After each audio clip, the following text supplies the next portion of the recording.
Halo, selamat malam teman-teman semua. Akhirnya kita mau live lagi hari ini.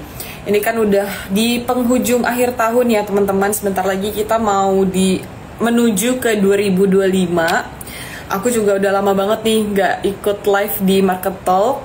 Hari ini aku bakalan live sama Bos Willy Noy, yaitu Head Research dari Trimegah Sekuritas. Kita bakalan invite dulu ya. Ini teman-teman boleh banget nih yang mau nanya-nanya gimana sih kiat-kiat atau apa yang harus diantisipasi sebelum pergantian tahun. Dan ini kan sebenarnya untuk di bulan Desember itu kita waktu tradingnya nggak banyak ya teman-teman, karena banyak potong libur.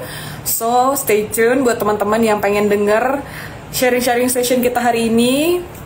Aku akan invite dulu ya Bos Willy. Gimana nih teman-teman kabarnya nih? Aku udah lama banget nih nggak live, jadi pengen cerita saham-saham, mungkin boleh sharing-sharing di komen nih. Nanti kalau misalnya mau nanya juga boleh banget ya. Nanti kalau ada waktu kita bakalan tanya jawab juga nih sama Bos Willy. Ya. Iya. Oke, tadi sempat bingung nih. Ini kok nggak ada ininya, nggak ada kameranya. Iya. Udah di rumah ya Bos ya? Udah balik. Lagi sibuk apa nih akhir-akhir ini? Ya biasa lah. Kemarin baru keluarin report strategi ya? Iya. Untuk tahun 2025 ya. Wih. Tuh siapa tuh teman-teman udah ada yang baca-baca belum nih? Reportnya kan udah di-upload nih. Ini udah halo Kak Willy. Oke, nih Bos Willy tadi aku juga sempat nyapa teman-teman, udah sempat sharing-sharing juga nih. Jadi kan kita sebenarnya di bulan Desember nih waktu tradingnya nggak banyak ya sebenarnya ya, bisa 2 minggu doang ya kira-kira ya. Banyak kepotong libur-libur lah gitu. By the way, ini nggak ada liburan.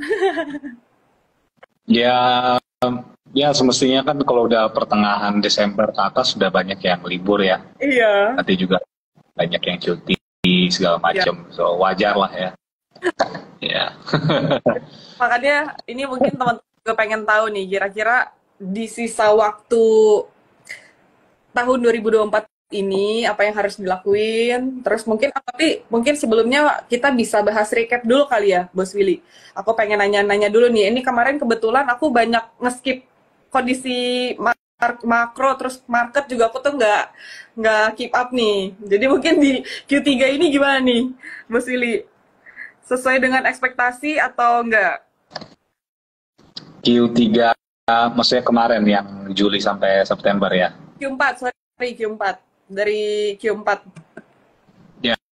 Ya, jadi memang kalau kita lihat dari kuartal 3 dulu ya, dari sisi boleh. PDB Boleh.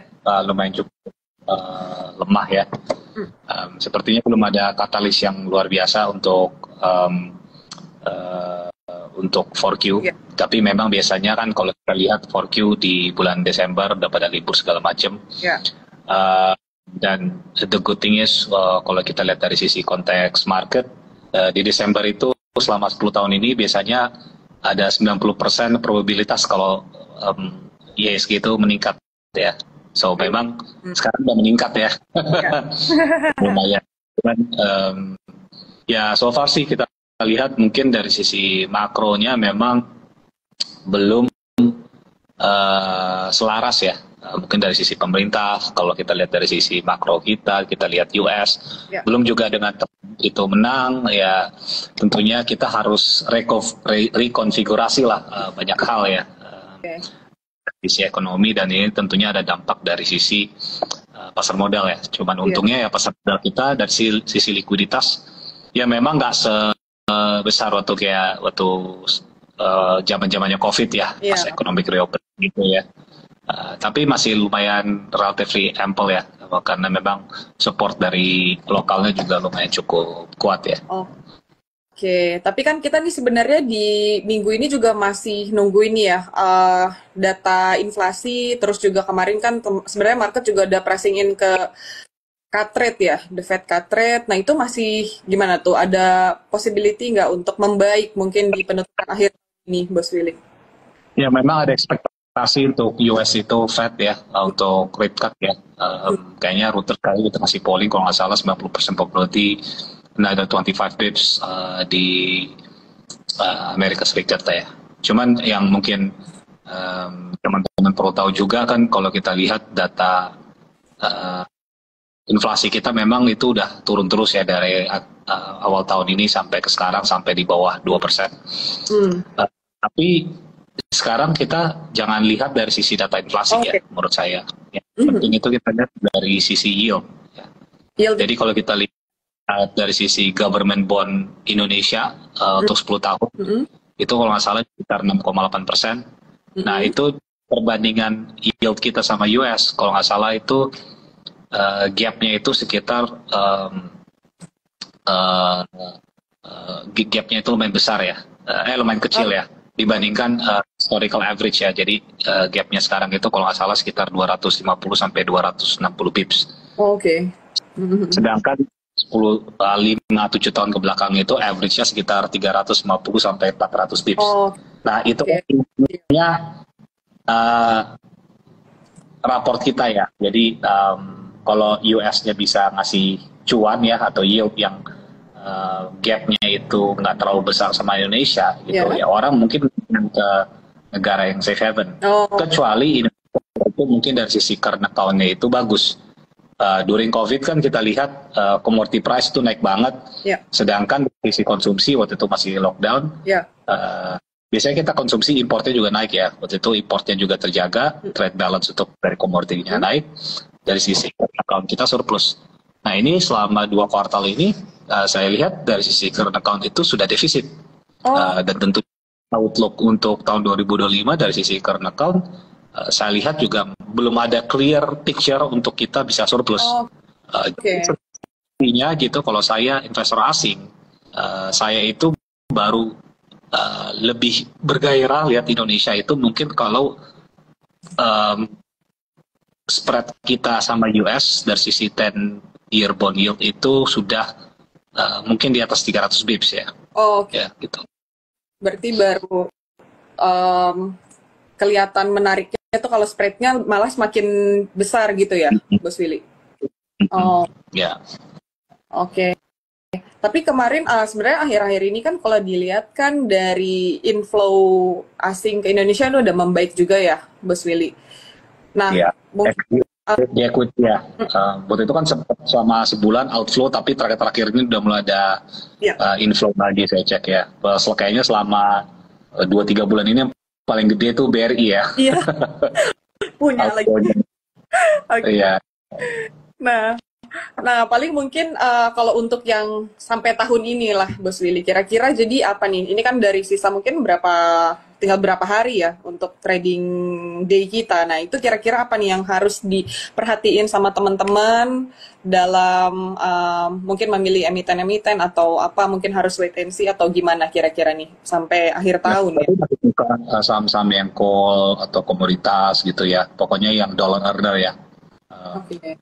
Ya kita masih ekspektasi ya tentunya dari sisi dolar indeks itu masih lumayan cukup kuat di level sekitar 106-107. So yang dollar earner ya, export play itu masih relatively cukup menarik ya sampai akhir tahun ya. Karena kita melihat katalis dari sisi domestic players yang memang pendapatannya dari rupiah itu belum ada katalis yang signifikan ya untuk saat ini. Nah, kalau kayak gitu, kira-kira nih untuk angin-angin segar, kita mau bahas soal tema di tahun 2025. Kira-kira hal tadi itu yang tadi Bos Willy omongin, katalis-katalis yang belum kelihatan itu, kira-kira tuh bakalan munculnya di kapan sih di 2025? Udah ada view belum, Bos? Mungkin kita bisa bahas juga ya, kayak dari kemarin kan ada report strategi juga. Silakan Bos Willy di-sharing nih. Ya mungkin mau sedikit kasih perspektif ya. Jadi ada 3 tema yang sebenarnya kita mau ngomongin saham apapun, mau saham equity, mau corporate action, saham consumer, mau saham komoditas, menurut saya nggak jauh dari 3 tema ya. Yang sebenarnya kita udah cantumin di strategi report kita kalau mau baca ya. Pertama itu adalah geopolitical issue ya. Kedua itu adalah energy security. Ketiga itu adalah mass market reflation. Oh. Jadi geopolitical ini create risk and opportunity, dan ini incentivize atau stimulate kepentingan untuk energy security, itu tema nomor 2. Dan itu dari sisi pemerintah harus step in untuk melakukan stimulus supaya ekonomi ini bisa recovery, bisa bangkit lagi, terutama di level mass market ya, yang level bawah ya. Oke. Kenapa ini lumayan cukup concerning? Kalau saya lihat memang saya selalu sama teman-teman di research itu ngecek data corporate deposit sama household deposit. Apa nah ini jadi uang yang deposito yang ditaruh di perbankan itu, yang korporasi itu porsinya berapa, terus uang rumah tangga yang taruh deposito berapa. Nah ini trennya ini yang corporate ini meningkat terus, yang household deposit itu turun terus. Nah, tentunya kan kita harus mencari keseimbangan lah supaya gapnya itu tidak terlalu jauh ya. Kalau istilah bahasa kerennya kan memang kita lihat geopolitical ini emphasize the importance of energy security and emphasize the need for mass market reflation. Karena memang yang saya perhatikan adalah terjadi istilahnya itu K-shaped economy ya. Jadi masyarakat yang bawah itu semakin susah, yang di atas itu semakin hidupnya enak ya. Nah ini tentunya harus ada balancing gap, dan tentunya saya melihat fiscal redistribution itu peran dari pemerintah itu sangatlah penting. Tapi ya nggak mudah juga, karena Indonesia itu kan saya selalu bilangnya itu sebagai double edged sword economy. Jadi kalau misalnya komoditas price itu meningkat, tentunya beberapa daerah, terutama di luar Pulau Jawa itu ya ekonominya oke. Cuman mungkin di Jawa yang biasanya kita sebagai komoditas itu sebagai input cost ya, yaitu tentu kita juga kena dampaknya secara negatif ya. Dan memang saya perhatikan misalnya kayak data triple SG, same store sales growth, di beberapa industri kita cek, pertumbuhan dari permintaan di luar Pulau Jawa itu lebih bagus dibandingkan di Pulau Jawa gitu. Jadi ini menurut saya perlu ada sebuah balancer ya, dan salah satunya adalah menurut saya balancer yang dampak besar itu adalah UMR ya. UMR sih udah diketok ya 6,5%. Ya mudah-mudahan kalau UMR-nya itu masih bisa berlanjut terus, itu dampaknya terutama di Pulau Jawa karena kalau di Pulau Jawa itu sektor formalnya itu relatively lumayan cukup besar dibandingkan di daerah Pulau Jawa ya. Di luar Pulau Jawa. Nah, selain daripada itu, kira-kira apa lagi nih mungkin yang kebijakan-kebijakan yang mungkin bisa membantu tadi yang 3 hal tadi selain UMR? Ya, jadi menurut saya juga selain yang penting menurut saya dari sisi pemerintah itu butuh kebijakan yang coherent dan cohesive ya. Itu bahasa Inggrisnya keren. Intinya selaras ya. Kenapa? Karena saya perhatikan itu dari sisi kebijakan, paling nggak dari sisi news flow banyak yang ingin memberikan stimulus, misalnya rencananya ada UMKM amnesty, dari pajak terutama untuk sektor yang labor intensive ingin diturunkan, and so on and so forth. Tapi at the same time UMR itu juga meningkat lumayan lah 6,5% ya, gitu ya. Tapi at the same time ini PPN naik. 10%, terus offset pajak buat mobil itu juga meningkat. Ya, dan ketiga juga itu Pertalite itu kan supply-nya atau persediaannya itu akan dibatasi. Ya, itu otomatis kita ke Pertamax ya. Ini ada beberapa faktor yang bisa dampaknya itu justru ke inflasi. Jadi perhitungan ini menurut saya harus lebih selaras dan dicermati ya. Itu dari sisi internal. Terus dari sisi eksternal ini adalah Donald Trump jadi presiden. Sorry, Bos Willy kayaknya suaranya agak hilang-hilang ya.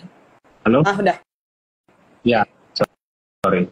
Donald Trump jadi presiden ya. Jadi Donald Trump ini kan dia fokusnya adalah America First ya. Ya, jadi news flow-nya, Twitter-nya selama ini tentunya udah di-pricing sama market ya. Dia pasti pengen protectionism. Ya dia kalau BRICS gitu try to unite ya kan, mungkin supaya bisa keluar dari dollar currency ya. Ya, mereka akan Trump baru nge-tweet dia akan naikin tarif sebesar 100% gitu. Ya, dan tentunya masih banyak menurut saya ada istilah ketidakpastian. Cuman kalau saya sih dari teman-teman research juga melihatnya ini tentunya bisa jadi resiko, tapi di setiap ancaman itu selalu ada opportunity.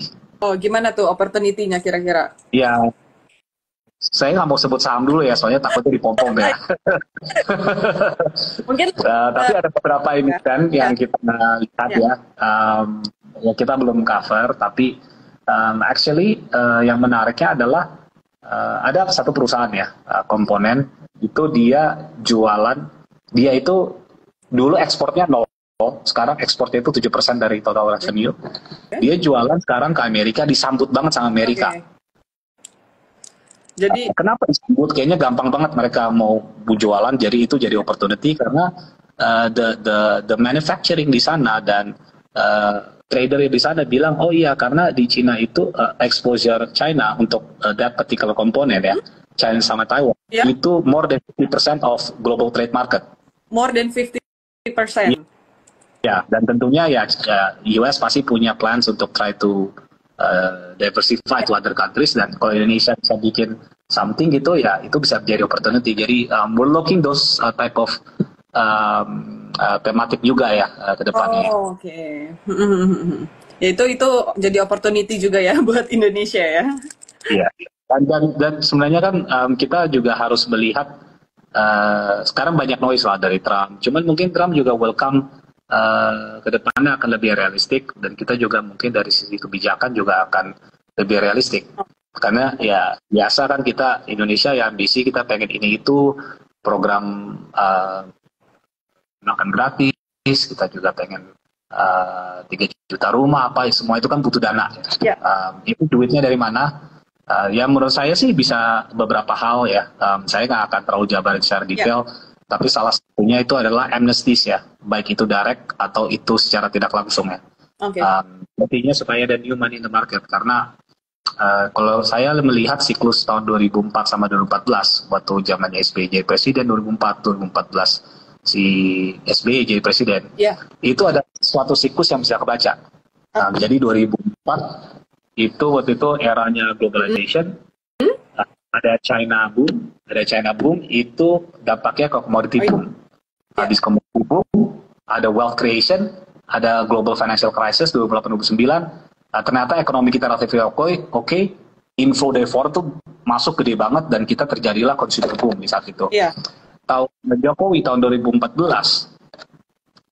itu sebenarnya ada dua boom yang saya lihat begitu.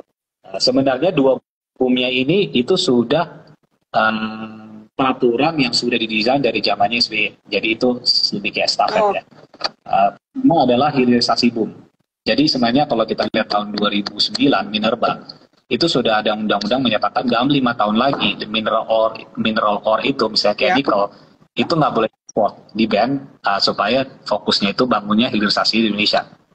Jadi begitu dia masuk ya tentunya ini jadi momentum buat melakukan hilirisasi. Kedua waktu itu kan juga waktu zaman SBY intinya ada semacam regulasi atau undang-undang untuk land clearing itu lebih mudah karena itu terjadi infrastructure boom. So we saw two booms there during SBY, the infrastructure boom, dan kita lihat itu adalah hilirisasi. Sekarang ini 2024, 10 years later ya. Rata-rata yang kita lihat sekarang ini tematik yang mungkin kayak IKN, kayak free meal, kayak 3 juta rumah atau apa ya, ini mungkin bagus ya. We're talking about free meal dulu lah, sama 3 juta rumah ini bagus buat ekonomi, trade multiplier ya. Banyak pekerja yang terlibat, banyak lokal material yang terlibat, dan saya kayak 3 juta rumah, produknya juga rumah buat masyarakat yang dibutuhkan gitu. Kita lihat juga free meal itu bagus semuanya, tapi ini kan butuh dana. Dan tentunya kita lihat dari sisi debt to GDP kita itu juga harus kita pikirkan sekarang ya, gitu segala macam. Jadi ini sangat penting banget untuk kita lebih waspada ya untuk dari sisi budget allocation. Karena kan di itu kita punya undang-undang dari sisi fiskal itu tidak boleh lebih dari 3% terhadap PDB ya. 3% daripada PDB ya. Nah kira-kira baru kapan nih kita bisa melihat hasilnya dari kebijakan tersebut? Ya, menurut saya sih good question. Menurut saya basically kita harus lihat dulu dari sisi yield differentialnya ini udah normalize ya. Kalau kita lihat ke SRBI kan di 7,3% tuh lumayan cukup laris ya di asingnya. Ya. Tapi menurut saya shadow yield kita sebenarnya di sana ya. Terus satu. Kedua, menurut saya nanti akan ada tipping point di mana Trump lebih rasional, di mana pemerintah itu lebih rasional segala macam. Dan akhirnya menurut saya salah satu yang harus difokuskan itu akan memberikan stimulus, terutama ke masyarakat yang kelas menengah dan bawah ya. Dan menurut saya paling nggak sampai 6 bulan ini outlook-nya ini tentunya masih banyak rekalibrasi, rekonfigurasi supaya bisa coherent dan cohesive dari sisi internal dan eksternal. Baru nanti menurut saya saham-saham yang cyclical itu akan ada dampak positifnya itu di pertengahan 2025 onwards. Oke, semester 2 berarti. Ini selama 6 bulan ke depan ini menurut saya fokusnya itu lebih ke saham-saham corporate action, saham-saham M&A. Mungkin juga rame ya saham-saham backdoor listing segala macam gitu. Ya itu yang memang sekarang lagi rame gitu kan. Nanti once nanti reflationary, terus M1 money supply, M1 M2-nya udah mulai akselerasi lagi, ekonomi mulai jalan, dari sisi perbankannya juga loan growth-nya udah mulai jalan. Sektor real juga roda ekonomi udah mulai berputar. Di situ saham-saham cyclical itu baru relatively menarik, baik itu perbankan, baik itu automotive related, baik itu consumer, apalagi consumer cyclicals ya. Ini yang memang saya lihat lebih tactical trading aja dulu sekarang ini sampai 6 bulan ke depan ya. Oke, practical trading ya. Oke. Ini kebetulan, nah kalau misalnya berarti yang udah punya, yang terjebak udah punya dan belum naik-naik, sabar-sabar aja dong berarti Bos Willy. Kita tunggu-tunggu aja dulu. Ya, kita butuh asing masuk. Jadi saham-saham yang banyak asingnya justru sahamnya underperform ya. Jadi saham-saham yang asingnya dikit justru sahamnya outperform. It's a matter of asing masuk apa enggak, dan asing masuk ke Indonesia kan we need active investor, dan kalau active investor itu ya tentunya mereka ngelihat matrix-matrix dari sisi politik, dari sisi ekonomi, dari sisi industri, baru mereka melihat saham-sahamnya.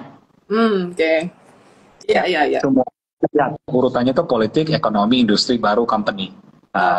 Nggak bisa dibalik, nggak bisa company dulu, baru politik, baru ekonomi.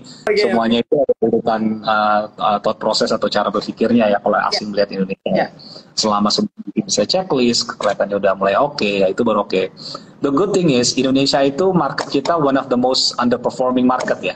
One of the most underperforming market ya. Iya. Oke. Kan China waktu itu rally apa segala macam, even Malaysia juga outperform kita, Thailand, and so forth ya.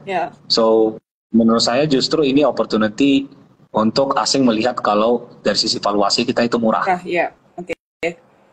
Cuman kan kita sekarang ini butuh katalis di market. Kita butuh store, kita butuh narasi di market. Nah saat ini belum ada.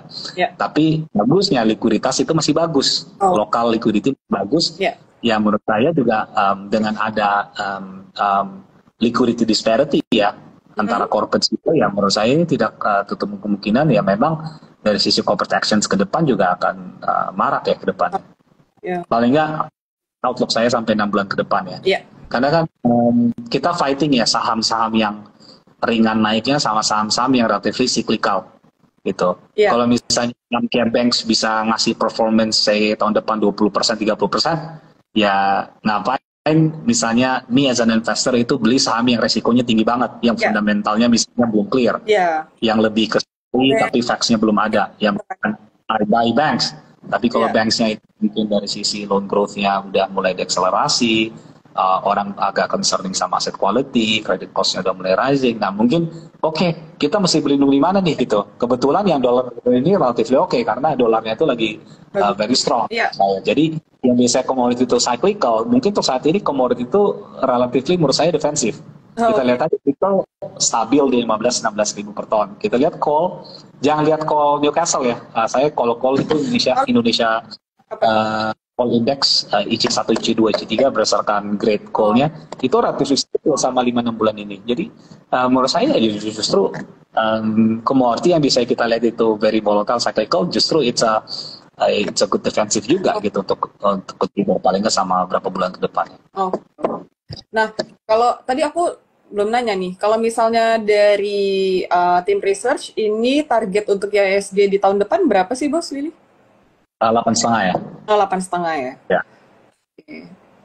Oke. Ya, kira-kira gimana tuh view-nya nanti untuk IHSG akan ada ya untuk mencapai itu sebenarnya gimana tuh Bos? Iya, menurut saya sih ya balik lagi market kita itu udah relatif sangatlah murah. Kita dari sisi PE market itu cuma 12 kali. 12 kali. Historically market itu kalau nggak salah sekitar 15 sampai 16 kali.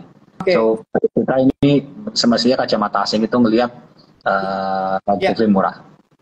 Okay. Katalis itu menurut saya kalau dari sisi kebijakan, dari sisi external risk-nya itu udah semakin berkurang. Mungkin juga bilateral agreement kita sama US itu semakin apparent.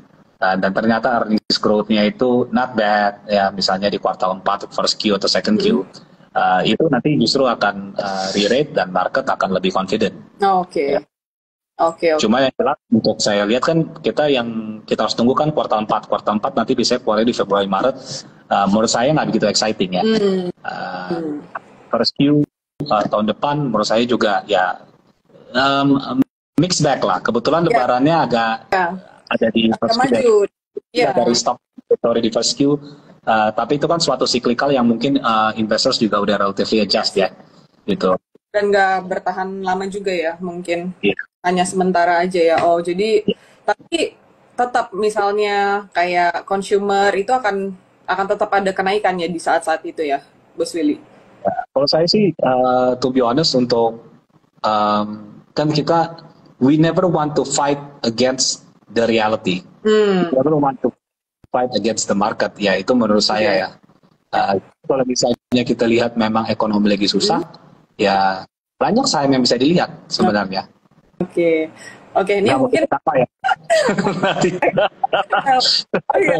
Nanti kita bisa ngobrol di belakang aja gitu. Tapi kita sama teman-teman, oh ya ada saham ini bisa masyarakat lebih susah, misalnya banyak makan di warteg, bahkan di gerobak, saham itu diuntungkan justru gitu.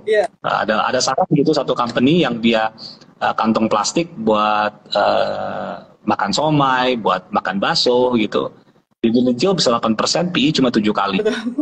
And no one is talking about this gitu kan. Iya. I mean, ini kan kita ngomong dari sisi konteks fundamental kan, share price itu kan harus in the way in the long run harus paralel sama underlying asetnya gitu. Nah ini saham-saham yang kita lihat juga ke depannya. Betul. Jadi beneficiary down trading ya. Ya, aku karena kebetulan jarang update market, tapi kadang-kadang suka denger nih kalau ada yang lewat ada ngomong ini ngomong itu gitu kan ya. Jadi kayak ya lumayan. Oke, nah mungkin ya paling mau nanya. Kenapa? Mbak Yasmin. Kenapa? Disuruh istirahat. Disuruh katanya di komennya. Waduh, kenapa nih suruh istirahat nih? Kebanyakan ini ya market ya.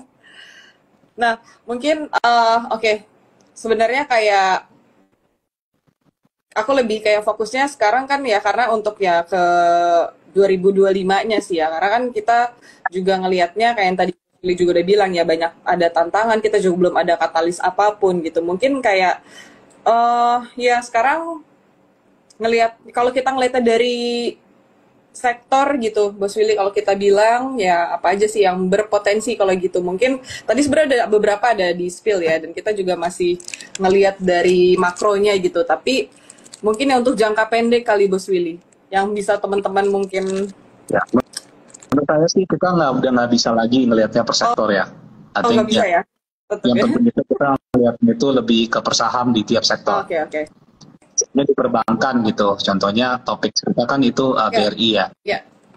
BRI ini memang banyak yang nggak suka lah gitu, karena memang ekonomi lagi lemes di masyarakat kelas bawah, dan dia kan rajanya UMKM ya untuk dari sisi perbankan ya. Betul. Cuma dari sisi valuasi udah murah, 1,9 kali price to book. Historically bisa 2,4 sampai 2,6 price to book. Betul. Nah, dan kedua, saya lihat kalau misalnya kita masih percaya ada rate cut tahun depan, terus yield mungkin lebih cukup mereda. Itu biasanya begitu ada rate cut, saham yang paling diuntungkan historically itu adalah BRI. Nah, karena ini kan balance sheet-nya sensitif ya terhadap bunga ya, iya.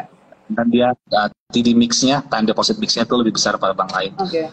Ketiga, kalau misalnya ternyata ada stimulus yang diberikan ke masyarakat atau apa, ya jelas BRI yang paling diuntungkan among the big banks ya. Kita kan timing the market, timing everything itu sulit ya. Betul. Tapi kalau ini sahamnya menurut saya masih murah ya kita jangan langsung beli gede gitu. Ini saya personally ya, orang lain bisa disclaimer ya. Tapi kalau punya pribadi, ya kalau saya mau investasi BRI ya, saya beli dikit, kalau turun lagi beli dikit gitu. Karena mau gimana pun, kalau kita nggak punya trust in BRI, ya ini hard untuk kita trust di ekonomi. Karena 60% dari ekonomi Indonesia itu didukung oleh UMKM. Ya, jadi Indonesia itu masih relatively tradisional. Jadi menurut saya BRI ini one of the key big cap stocks yang perlu dipantau. Mumpung sahamnya udah turun relatif cukup dalam. Tapi apakah harus beli sekarang langsung? Kita masih melihat ada beberapa risk yang ke depan ya. Mungkin earnings-nya nggak akan terlalu bagus karena credit cost-nya bisa meningkat and so forth.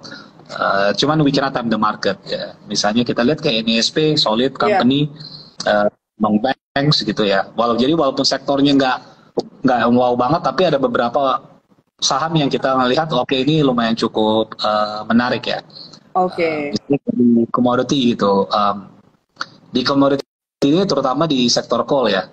Ini banyak kalau saya ngobrol sama investor, kalau batu bara itu takutnya dividend trap. Jadi bagi dividen, ex dividend date, sahamnya turun ke bawah. Cuman kalau saya perhatikan misalnya kayak PTBA ya, Bukit Asam. Kebetulan itu topik kita juga ya, Bukit Asam. Bisa baca reportnya ya di Trimedia Strategi. Jangan lupa nanti ada. Bukit Asam itu 2004 sampai tahun 2027, kalau nggak salah tuh kapasitas produksinya itu naik double digit dari sisi compounded annual growth rate-nya ya. Jadi double digit CAGR capacity-nya. Dan kedua dividend yield-nya itu juga di atas 10%. Jadi itu menurut saya sih begitu ex dividend kita tahu kalau akan ada growth ke depannya. Kenapa mereka ada growth ke depannya? Karena dari sisi resource cadangan itu paling terbesar. PTBA ada 3 miliar ton coal resource, itu gede banget itu. Kalau kita mau di-CF-in ya, itu coal-nya sampai model kita nggak ada habis-habisnya itu di CF-nya karena saking banyak yang mereka punya. So ini suatu saham fundamental stock yang tentunya tetap kita bisa pantau. Dan kalau misalnya memang MIP itu jalan ya, ya itu juga mereka paling diuntungkan karena porsi penjualan domestiknya itu paling besar dibandingkan perusahaan batubara lain. Mungkin narasi sama Pani kali ya, Bos Willy. Kemarin nih Kohans nih ada ngasih tanda ini. Kemarin aku juga lihat nih live-nya Kohans sama Om Fahrul sama Jojo juga sempat ngomongin Pani. Ini juga masuk topiknya research ya, Pani. Kalau dilihat-lihat kan sebenarnya potensi land bank-nya dia masih banyak ya. Nah selain itu apa Willy yang menarik nih dari Pani? Kemarin kan juga targetnya lumayan tinggi ya ini dari research. Iya, jadi ya mungkin dari sisi orang lain punya perspektifnya berbeda-beda ya. Tapi mungkin saya bisa ceritain perspektif jika saya lihat perusahaan Pani ya.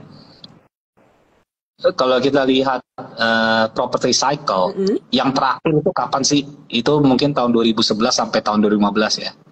Waktu itu siklusnya kenapa hot? Karena waktu itu property was treated sebagai investasi. Belum apa segala macam gitu. Main saham juga masih dikit banget gitu ya. Jadi property was an investment gitu. Nah begitu tahun 2016-17 onwards itu kan property udah mulai shift ke end user.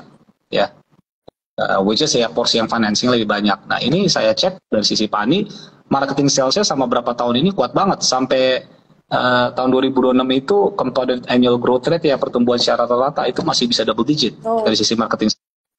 Dan memang itu banyak investor money, bukan end user money juga. Jadi selama siklusnya ini kayak gini dan kita lihat memang peak 2 itu bagus, kita lihat nyatanya segala macam.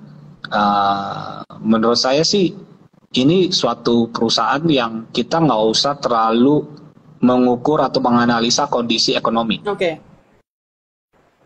Kalau you kondisi ekonomi. properti asetnya banyak end user, ya, end user kan biasanya banyak juga yang pakai gaji gitu kan, terus gaji Iya. itu 10 juta ya kan. Kalau tiba-tiba cicilan rumahnya dia 5 juta, 6 juta, sisa 4 juta, terus suku bunga naik, floating rate, ya dia juga Kewalahan. juga kan, kewalahan juga gitu ya. Iya. Tapi kalau transfer money ya it's okay. Nggak masalah. Gitu. Nggak terganggu. Tadi itu di topik kita ada 3 saham yang kita tidak usah spekulasi sama kondisi Apa ekonomi. aja tuh, Bos Willy? Healthcare ya, itu Bika, Heal, sama Pandi. Oh, Ini Heal kan itu rumah sakit. Rumah sakit itu kan kita banyak pakai BPJS, kita juga banyak pakai private insurance. Iya. Ya kan? Mungkin kalau Yasmin sakit terus pakai kantong sendiri ke rumah sakit gitu, wah mahal banget. Berat. Kalau bisa kita pakai ChatGPT deh, ya gimana caranya biar sembuh. Caranya gimana? Cara mengobati diri sendiri gitu ya. Gitu sih. Jadi suatu ya tema-tema yang kayak gini yang saya try to bring up ya di report kita ya. Oke tuh. Ini udah jadi kisi-kisi loh teman-teman. Ini tadi udah banyak yang nanya juga nih. Iya, katanya bukan Heal, bukan Healcon tapi Heal. Iya. Ya. H-E-A-L. Verify. Iya. Betul. Jadi itu udah salah satu kisi-kisi nih teman-teman. Tadi ada juga nih Bos Willy yang nanya bahas Excel dong, telco. Nah kalau telco gimana nih kira-kira view-nya nih Bos Willy? Ya itu Excel Trend itu baru keluar ya, itunya di mergernya segala macam. Ya saya belum bisa punya view, harus tunggu dari analis saya view-nya kayak gimana. Positifnya. Tapi setahu saya kalau nggak salah surviving entity-nya kan si Excel ya. Tapi dampaknya kayak gimana segala macam ya nanti itu akan diupdate dari analis saya. Oke, baik. Tapi untuk topik yang formal kita itu adalah si Indosat ya. Kenapa? Ini ke topik kita ya? Iya. Indosat ya. Gimana tuh Bos untuk ininya? Ya pertama itu ya kemungkinan bisa masuk MSCI. Nah, walaupun belum ya, tapi paling nggak ada upside risk dari situ. Terus kedua, ada kemungkinan juga mereka bisa jual fiber asetnya mereka. Kalau dapat duit gede, mereka bisa bagi dividen. Dan ketiga, itu dari sisi EBITDA growth bisa grow hampir double digit, sekitar 9%. Dari net profit itu bisa grow sekitar 20%. So, rata-rata yang kita pilih itu growth-nya double digit gitu. Di ekonomi yang susah, pokoknya harus double digit ya. Itu udah rule of thumb. Kenapa double digit? Karena kan kita harus ngadu nih sama risk free rate. Kalau Yasmin itu risk free rate dapatnya berapa? 6% kan. Kalau equity risk premium, kalau kata di Damodaran ya, kalau kita cek di website itu kan sekitar, saya lupa, 6,5%, 6,6. Berarti return itu yang layak ya untuk equity itu harus naiknya 13-14%. Dan salah satu indikator saham itu naik ya selain apa, itu adalah labanya harus meningkat gitu. Jadi ya kalau bukan corporate action driven, paling nggak kita harus lihat fundamental driven, earnings growth itu atau revenue growth atau EBITDA whatever, itu harus double digit menurut saya. Oh, dilihatnya dari situ ya ternyata ya. Nggak ngerti saya kalau nggak ngomong-ngomong sama Bos Willy nggak tahu nih kira-kira kenapa nih nggak ngerti gitu. Gitu ya, terlalu rumit ya, kayak harus pakai bahasa yang asik ya penjelasannya. Cuman kalau nggak dikasih tahu ya mungkin ngira-ngira kali ya gitu. Oke. Sorry nih, kebanyakan lihat data nih gue kayak. Gak apa-apa, itu Mas, ini kan jadi ilmu nih. Oke. Nah terus, ini tadi Hans ini ya. Terus tadi ada apa lagi nih ya? Ini kalau misalnya dari yang consumernya nih ya, ada MIDI sama WLTJ. Ini masih narasi yang makan siang gratis atau gimana nih Bos Willy kalau WLTJ? Iya, jadi Putrajaya sama MIDI itu punya satu kesamaan. Kan tadi kalau yang kita nggak usah betting kondisi ekonomi itu Pani, Heal sama Mika. Ya. Kalau Putrajaya sama Alfamidi itu punya satu kesamaan. Apa tuh? Mereka itu adalah dua consumer stocks yang exposure di luar Pulau Jawanya itu paling besar. Jadi MIDI itu misalnya sekitar 70% revenue itu di luar Pulau Jawa, dan Si Ultra Jaya itu more than 50% itu di luar Pulau Jawa. Oke. Dan kita tahu dari sisi triple ESG di luar Pulau Jawa itu bagus, dari sisi kondisi ekonominya itu relatif oke dibandingkan Pulau Jawa, karena memang di sana kan diuntungkan karena kenaikan harga komoditas ya. Ya. Oh, yang tadi ya. Oke. Ya, dan selain itu juga menurut kita MIDI itu ya memang nggak liquid ya, tapi secara valuasi lebih murah dibandingkan Alfamart. Oke. Cara Memang valuasi. biasanya kan PE itu ditentukan dari level return of equity-nya. Memang return of equity-nya dia lebih rendah daripada Alfamart. Cuman ada beberapa story yang itu mungkin bisa baca report yang menurut saya ROE-nya itu going forward itu akan ke level yang lebih mirip ya terhadap HMRT. Jadi itu mungkin sahamnya bisa relate ke depannya. Ultra Jaya kita suka karena memang exposure ke ex-Javanya itu besar. Dan kedua, dia saham yang diuntungkan dari makan siang gratis ya. Oke. Oke lah, ini mantap nih. Ini teman-teman sebenarnya itu udah di-spill loh di report strategi. Jadi nanti teman-teman bisa baca lebih lengkapnya lagi di ini ya, di Trima Plus sudah kita upload buat teman-teman bisa baca gitu. Tapi ini kan kita bisa masukin di upload ke ChatGPT, terus tolong rangkumin ya. Nah, ini kita lagi ngobrol sama ChatGPT nih, makanya udah kerangkum nih. Atau enggak, ini isinya apa, yang penting apa, saham apa, kenapa, jadi story-nya apa, temanya ini maksudnya apa, mungkin upload ke ChatGPT dan bisa ngobrol ya, soalnya lumayan panjang report kita. Jangan-jangan kalau teman-teman nanya dari ChatGPT itu jawaban Bos Willy tuh sebenarnya tuh di belakangnya. Sakit ya ke ChatGPT ya jawaban-jawabannya. Iya. Ya untuk mempermudah hidup aja lah supaya yang investor di sini bisa sibuk cari cuan kan, daripada baca report nanti cuan tinggalan lagi gitu kan. Iya, tinggalan nanti. Padahal udah disebutin nih dari sebelum tahun berganti ini udah dikasih tahu gitu. Taunya pas di sana baru nyesel ya bos ya. Iya. Baru nyesel. Oh sama yang terakhir nih bos, aku tadi sempat ketinggalan juga nih TOTL. Emang kan kemarin tuh sebenarnya udah dari lama ya nih TOTL kan juga di. Iya valuasi murah, 9-10 kali PE, dividend yield-nya itu juga menarik banget ya, itu hampir di high single digit dividend yield. Ya. Dan ketiga juga dari sisi construction load project-nya itu growth-nya masih kencang ya selama 2 tahun ke depan. Okay. Dan mereka diuntungkan kan mungkin kayak mereka kan project-nya itu yang premium ya. Yeah. So lagi tidak terlalu kena dampak dari kondisi ekonomi. Oke. Dan yang berikut kan biasanya kalau dulu kan BUMN yang dapat proyek segala macam ya. Mungkin BUMN ini kan fokusnya ke IKN apa, mungkin juga banyak balance sheet yang perlu di restructure segala macam. Jadi ini opportunity mereka untuk get lots of projects going forward ya. Mereka juga mau build data center apa segala macam. Jadi itu banyak story lah ke depannya, dan ngelihat dari sisi ROE-nya juga very solid, 50-20%, dividend yield bisa 8-9%, P-nya itu masih relatively cheap. Menurut kita kayak oke. Mantap. Walaupun small cap, I think ini saham yang menurut kita relatively oke. Oke nih, mantap nih udah dikupas tuntas. Juga di saham-saham small cap yang lain apa, cuman kita belum cover, cuman kayak enak juga gitu kalau ada forum diskusi saham, soalnya kayaknya saham-saham yang low beta ya menurut saya itu yang akan outperform the market paling nggak sampai 6 ke depan. Oh, justru yang apa ya, small cap gitu ya? Low beta intinya tidak terlalu berdampak sama volatilitas ESG ya. Oke. Kalau kayak perbankan kan biasanya betanya itu 1,3, 1,4, marketnya naik, dia naik lebih kencang, aja turun dia turun lebih dalam nih. Sensitif ya. Jadi saham-saham yang nggak nyambung sama market pokoknya naik aja gitu. Oke. itu termasuk nih, ini termasuk apa ya, kayak tips lah dalam pemilihan saham nih ya dari Bos Willy ya. Ya, tapi saya percaya capital itu fluid, capital itu air. Capital itu secara logika kita kan pasti mengikut saham yang attach sama fundamental. Yeah. Tapi kalau misalnya fundamental nggak ada tapi liquidity masih ada, itu akan lari ke saham-saham yang lain. Oh gitu ya. Capital itu kayak misalnya kita tumpahin air, mestinya masuk ke sini. Tapi kalau ini kita tutup, dia akan lari ke sini, dia akan lari ke sini, ke sini. Gitu. Saya melihatnya itu capital itu fluid kayak air. Iya. Gitu.